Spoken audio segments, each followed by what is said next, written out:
Hi friends, ನಾನು ನಿಮ್ಮ ಶ್ರೀನಾಥ್. ಇವತ್ತಿನ ವಿಡಿಯೋದಲ್ಲಿ ನಾನು ಹಾಸನದ ಒಂದು ಹಾಂಟೆಡ್ ಬಾವಿಯ ಬಳಿ ಒಬ್ಬ ವ್ಯಕ್ತಿಗೆ ಆದ ರಿಯಲ್ ಹಾರರ್ ಘಟನೆಯನ್ನು ನಿಮ್ಮ ಜೊತೆ ಶೇರ್ ಮಾಡ್ಕೋತಾ ಇದ್ದೀನಿ. ಇನ್ನು ನನ್ನ ಜೊತೆ ಹಾಸನದ ಆ ಬಾವಿಯ ಬಳಿ ರಿಯಲ್ ಗೋಸ್ಟ್ ಎಕ್ಸ್ಪೀರಿಯನ್ಸ್ನ ಪಡ್ಕೊಂಡ ಆ ವ್ಯಕ್ತಿ ನನ್ನನ್ನು ಇನ್ಸ್ಟಾಗ್ರಾಮ್ನಲ್ಲಿ ಕಾಂಟ್ಯಾಕ್ಟ್ ಮಾಡಿ ನನ್ನ ಫೋನ್ ನಂಬರ್ ತಗೊಂಡು ನನಗೆ ಕಾಲ್ ಮಾಡಿ ಅವರಿಗೆ ಅವತ್ತು ಆ ಒಂದು ಬಾವಿಯ ಬಳಿ ಆದ ರಿಯಲ್ ಗೋಸ್ಟ್ ಎಕ್ಸ್ಪೀರಿಯನ್ಸ್ನ ನನ್ನ ಜೊತೆ ಶೇರ್ ಮಾಡಿಕೊಂಡ್ರು. ಅದನ್ನು ಇವತ್ತು ನಾನು ನಿಮ್ಮ ಜೊತೆ ಶೇರ್ ಮಾಡ್ಕೋತಾ ಇದ್ದೀನಿ. ಬನ್ನಿ ವಿಡಿಯೋ ನೋಡ್ಕೊಂಬರೋಣ.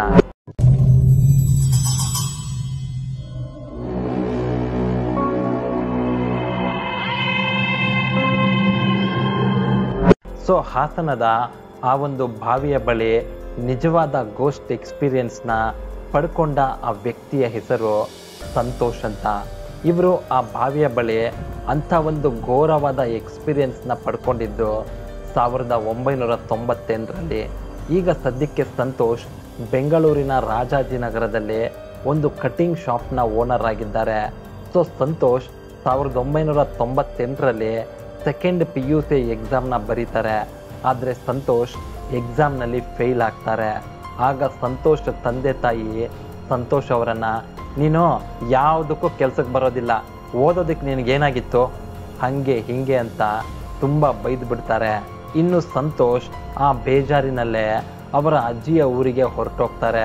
ಇನ್ನು ಸಂತೋಷ್ ಅವರ ಅಜ್ಜಿಯ ಊರು ಹಾಸನ ಜಿಲ್ಲೆಯ ಚನ್ನರಾಯಪಟ್ಟಣ ತಾಲೂಕಿನ ಒಂದು ಗ್ರಾಮವಾಗಿತ್ತು.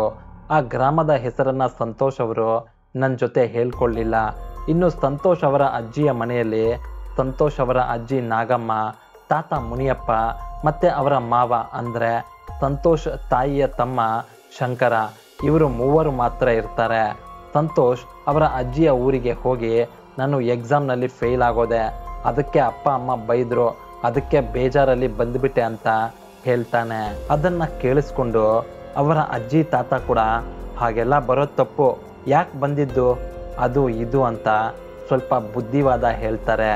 ಆದರೆ ಸಂತೋಷ್ ಮಾವ ಮಾತ್ರ, ಹೋಗ್ಲಿ ಬಿಡಿ, ಆಗಿದ್ದಾಗೋಯ್ತು, ಸ್ವಲ್ಪ ದಿನ ಸಂತೋಷ್ ಇಲ್ಲೇ ಇರಲಿ, ಲವ್ ಸಂತೋಷ ಸ್ವಲ್ಪ ದಿನ ಇಲ್ಲೇ ಇರೋ, ನನ್ನ ಜೊತೆ ಹೊಲದಲ್ಲಿ ಕೆಲಸ ಮಾಡು, ನಿನಗೂ ಸ್ವಲ್ಪ ಮೈಂಡ್ ರಿಲ್ಯಾಕ್ಸ್ ಆಗುತ್ತೆ ಅಂತ ಹೇಳ್ತಾರೆ.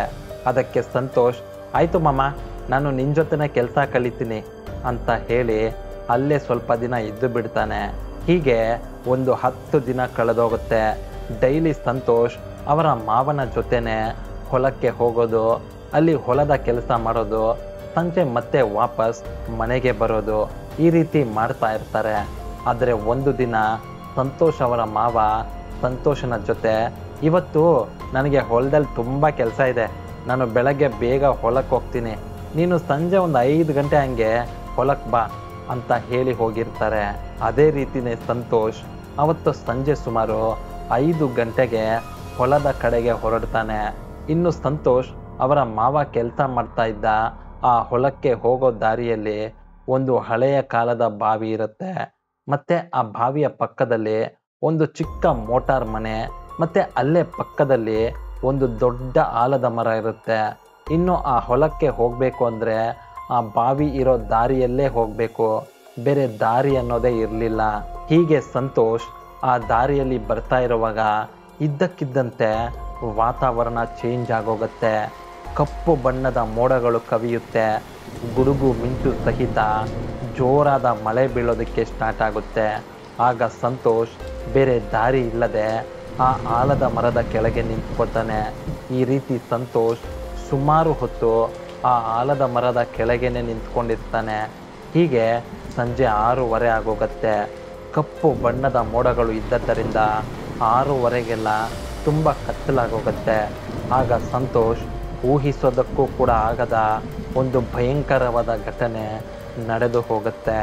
ಆಗ ಸಂತೋಷ್ ಕಿವಿಗೆ ಒಂದು ಹೆಣ್ಣಿನ ಧ್ವನಿ ಕೇಳಿಸುತ್ತೆ. ಇನ್ನು ಆ ಧ್ವನಿ ಸಂತೋಷ್ನ,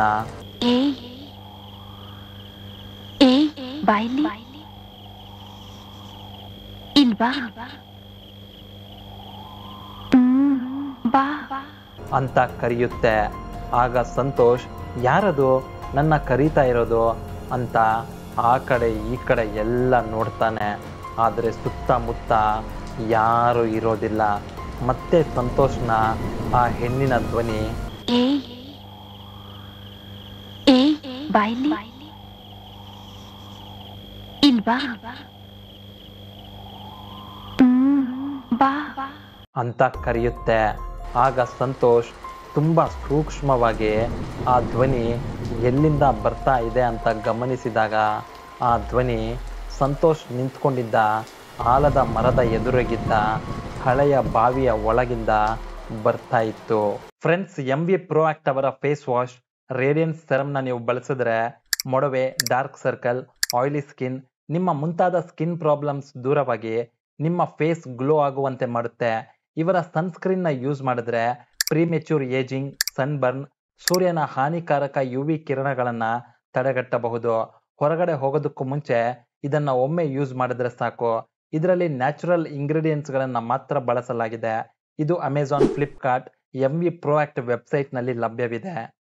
ಅದನ್ನ ಕೇಳಿಸ್ಕೊಂಡ್ಮೇಲೆ ಸಂತೋಷ್ಗೆ ಭಯ ಸ್ಟಾರ್ಟ್ ಆಗುತ್ತೆ. ಯಾಕಂದ್ರೆ ಸಂತೋಷ್ಗೆ ದೆವ್ವ, ಭೂತ ಅಂದರೆ ತುಂಬಾನೇ ಭಯ ಇತ್ತು. ಸಂತೋಷ್ ಕಿವಿಗೆ ಆ ಧ್ವನಿ ಕೇಳಿಸಿದ ಮೇಲೆ ಮಳೆ ಬೀಳ್ತಾ ಇದ್ರೂ ಕೂಡ ಮೈಯೆಲ್ಲ ಬೆವರೋದಕ್ಕೆ ಸ್ಟಾರ್ಟ್ ಆಗುತ್ತೆ, ಕೈ ಕಾಲು ನಡುಗುತ್ತೆ. ಸಂತೋಷ್ ಆ ಬಾವಿಯ ಕಡೆನೆ ಕಣ್ಣು ಮಿಟುಕಿಸದೆ ನೋಡ್ತಾ ಇದ್ದ. ಆಗ ಸಂತೋಷ್ ನಿಂತ್ಕೊಂಡಿದ್ದ ಆಲದ ಮರದ ಮೇಲೆ ಏನೋ ಶಬ್ದ ಬರೋದಕ್ಕೆ ಸ್ಟಾರ್ಟ್ ಆಗುತ್ತೆ. ಆಗ ಸಂತೋಷ್ ತಲೆಯನ್ನ ಮೇಲಕ್ಕೆತ್ತಿ ಆ ಮರದ ಕಡೆಗೆ ನೋಡ್ತಾನೆ.